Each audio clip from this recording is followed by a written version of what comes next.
Hey everybody, I'm in Southwest Island and the ground is on fire, so I thought this was a great time to talk about Taiwan.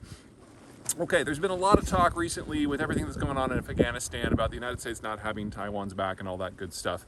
I really think that's overlooking a lot of problems that Beijing has in theoretically taking the island, problems that aren't going to go away anytime soon and are the primary reason that Beijing hasn't taken the island for the last 40 years. First of all, let's say they win and they get control of that massive semiconductor industry that everybody's all concerned about. Well, the design for almost all the chips that are made in Taiwan come from the United States. So the idea that the US would continue to supply the intellectual property to make that happen is kind of silly. Second, the Taiwanese, the high-skilled, freedom-loving Taiwanese that make those chips, yeah, you can't do that with indentured servitude. So sure, the Chinese could theoretically seize control of the industrial plant, but then it would just be a giant paperweight. Second, the idea that the Taiwanese would be alone is kind of silly. You'd probably have Japanese and American aircraft carriers to the east of the island able to run as many sorties as they want. So the Chinese are basically going to be sailing into a blender. Third, the Taiwanese are no joke. I mean, sure, there's only about 25 million of them, but it really doesn't matter because if the Chinese mobilize so that the Taiwanese know it's coming, give them a week or two and they can develop some crude nuclear devices. Taiwan's an advanced power, it has its own nuclear power system, it would not be a technical challenge. So if the Chinese go by a normal military process, they probably lose Shanghai and Fujian, and there is even right risk to Beijing. So they'd have to do it from a cold start and then just throw people in the hundreds of thousands into fishing boats and do a mass sailing across. You're talking about casualties at least in the hundreds of thousands. So the military consequences for doing this are huge. And then again, let's assume that they win. Well, then what?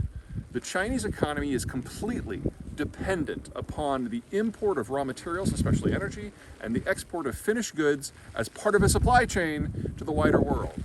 A war would destroy the supply chain, and it would easily break up any sort of access they have to resources the world over. So you're talking about 70 to 80% of their oil inputs suddenly becoming unavailable. All the United States or Japan or Vietnam or India would need to do is have a few destroyers in either the south part of the South China Sea or the Indian Ocean, and all the energy flows from the Persian Gulf are done.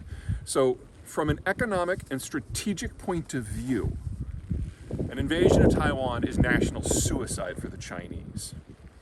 Does that mean I think it's impossible? No.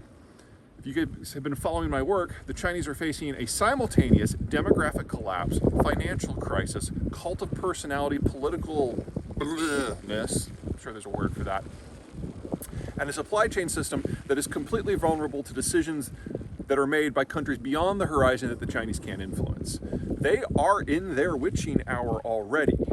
So the logic would be, if you throw 1 million people at Taiwan, even if you lose, if you choose the time and place of the conflict, you can generate a nationalist impulse that might allow Chairman Xi to persist and the Chinese Communist Party to continue to exist in an environment of demographic, financial, and economic collapse.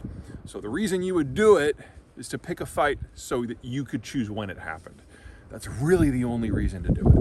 So no, I don't find it likely. I don't think the American withdrawal from Afghanistan changes the strategic calculus one iota for either the Taiwanese or the Chinese or the Americans or the Japanese. It's a null issue. If anything, I think of the American withdrawal from Afghanistan kind of like when Reagan ordered the withdrawal from Lebanon back in the 1980s. We forgot about it in 2 weeks. And a lot more Americans died in the final weeks of our presence in Lebanon than have died in Afghanistan. It's like 250 people versus the 13 we've had so far. So that's it for me. Until next time, until the next mountain.